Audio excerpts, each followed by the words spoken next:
2 साल की मासूम के साथ न्याय के लिए दर दर भटक रहे विकलांग दंपति। भाजपा नेता के ड्राइवर के द्वारा दंपतियों को किया जा रहा है परेशान। भाजपा के पुत्र पर महिला ने लगाए गंभीर आरोप।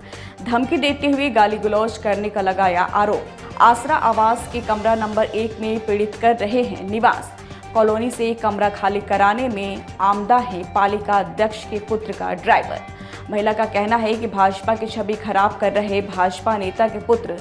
पीड़ित महिला का कहना है कि लगभग 6 महीने से भटक रहे हूं न्याय के लिए। पीड़ित ने जिलाधिकारी दुर्गा शक्ति नागपाल को लिखित शिकायती पत्र देकर लगाई न्याय की गुहार। कहाँ रहती हो? आसरावास कॉलोनी मोजा हरदौली घाट बांदा में। क्या समस्या, क्यों आई हो? मैं यहाँ पर समस्या लेकर आई कि मैं और मेरे विकलांग पति आसरावास कॉलोनी में रहते हैं।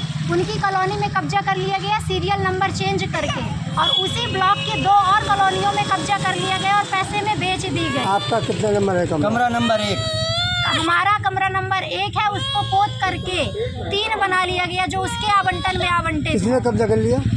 पप्पू धुरिया और राजीव धुरिया और उसकी पत्नी मोनी धुरिया। कौन है ये अंकित बासु का ड्राइवर खास आदमी है घर का।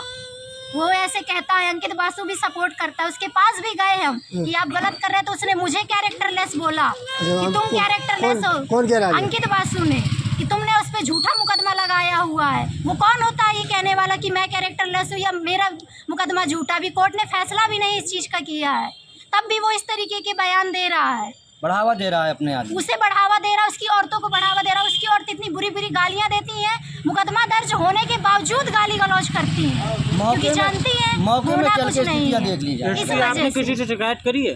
जी, मैं 6 महीने से लगातार एप्लीकेशन दे रही हूँ, और प्रशासन सिर्फ क्या लगाती है, IGRS की आख्या, जो कि मेरे पास उनकी कॉपी निकली हुई रखी हुई है। इसके अलावा मुझे कुछ नहीं मिलता है। IGRS में क्या लिखा हुआ है? IGRS में उन पर मुकदमा दर्ज है, तो उसकी पत्नी झूठा मुकदमा इनके खिलाफ लिखवाना चाहती है।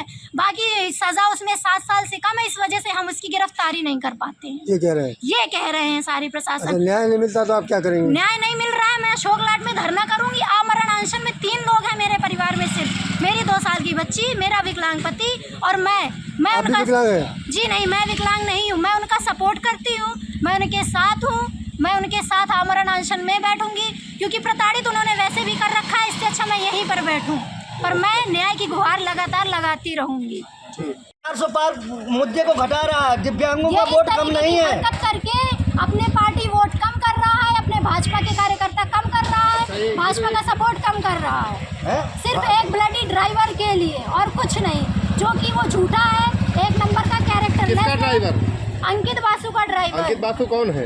मालती बासु के बेटे हैं। कौन है मालती बासु? नगर अध्यक्ष, नगर पालिका अध्यक्ष बांदा के। क्या कर रहे हैं ये अपने ड्राइवर के द्वारा अवैध कब्जा मेरी कॉलोनी में कराए हैं। कॉलोनियां बिछवा रहे हैं। ये क्या इनके पैसों की कमी पड़ी है? अभी आप कह रहे थे भाजपा को नुकसान कर रहे हैं, किस तरह के नुकसान कर रहे हैं? इसी प्रकार से हम राष्ट्रीय विकलांग पार्टी से जुड़े हुए, हम विश्व हिंदू महासंघ पार्टी से जुड़े हुए हैं। क्या हमारे सपोर्ट में कोई नहीं आएगा?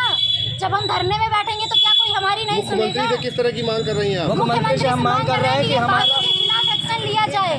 ये मालती बासु, ये अंकित बासु। आपको किस तरह का खतरा महसूस हो रहा है? हमें इस तरह का खतरा महसूस हो रहा है कि अगर पार्टी की वजह से कि हमारे ऊपर जानलेवा हमला भी करवा सकते हैं, और करवाने की कोशिश भी की जा चुकी है।